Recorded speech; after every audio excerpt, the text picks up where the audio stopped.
الرحمن الرحیم۔ سبق نمبر 32 کے ساتھ ایک دفعہ پھر میں آپ حضرات کے سامنے حاضر ہوں۔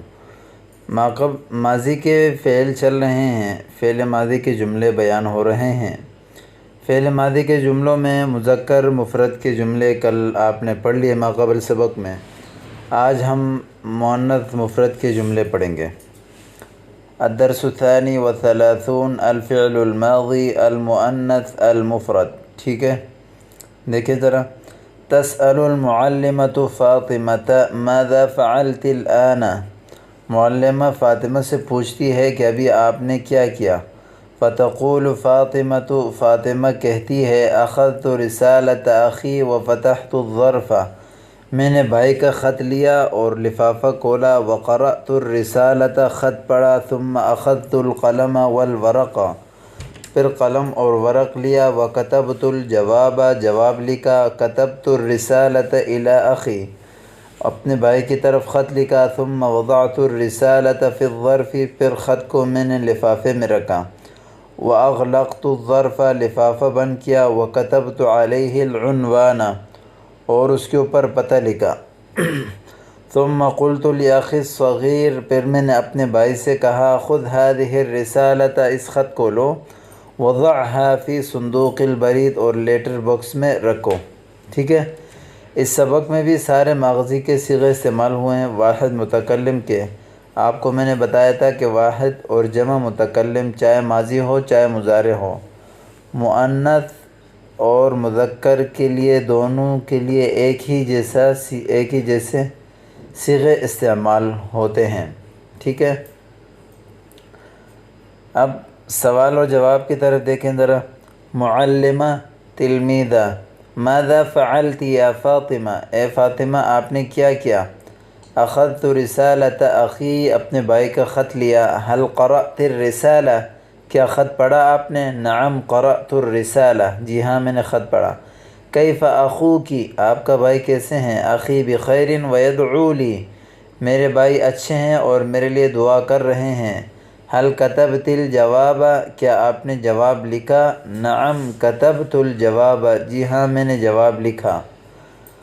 این ارسلت، هل کتبت العنوان، کیا آپ نے پتہ لکھا۔ نعم کتبت العنوان، جی ہاں میں نے پتہ لکھا۔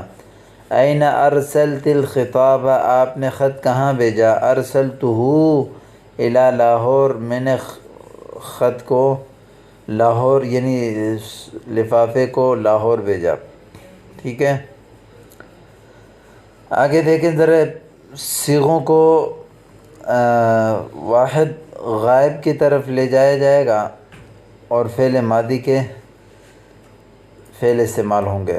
سعیدۃ تقول، سعیدہ کہتی ہے فاطمۃ اخذت رسالۃ اخیہا، فاطمہ نے اپنے بھائی کا خط لیا۔ وفتحت الظرف، اور لفافہ کھولا۔ وقرأت الرسالۃ، خط پڑھا۔ ثم اخذت القلم والورق، پھر قلم اور ورق کو پکڑا۔ وکتبت الجواب، اور جواب لکھا۔ ثم وضعت الرسالۃ فی الظرف، اور پھر اس نے خط کو رکھا لفافے میں۔ وکتبت علیہ العنوان، اور اس پر پتہ لکھا۔ ثم قالت لاخیہا الصغیر، پھر اپنے چھوٹے بھائی سے کہا خذ هذه الرسالہ، اس خط کو لو۔ وضعها فی صندوق البرید، اور اس کو لیٹر باکس میں رکھو۔ تو امید کرتا ہوں کہ آج کا سبق بھی آپ کو سمجھ میں آ گیا ہوگا۔ چلیں تمرین کی طرف بڑھتے ہیں، اس کی مشق کی طرف۔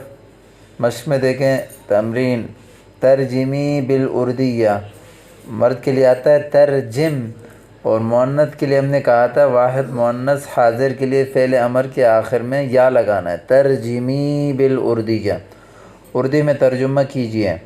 اخذت سعیدۃ کراست، سعیدہ نے کاپی لی۔ حفظت نعیمۃ الدرس، نعیمہ نے سبق یاد کیا۔ قرأت فاطمۃ القرآن الکریم، فاطمہ نے قرآن کریم پڑھا۔ فتحت شاہدۃ المحفظہ، شاہدہ نے بیگ کھولا۔ یا فاطمہ هل ذهبت الی جارتک، اے فاطمہ کیا تم اپنے پڑوسن کے ہاں گئی۔ حل شربت الحلیبہ، کیا آپ نے دودھ پیا؟ حل نسیت درسکی، کیا آپ اپنے سبق بھول گئی؟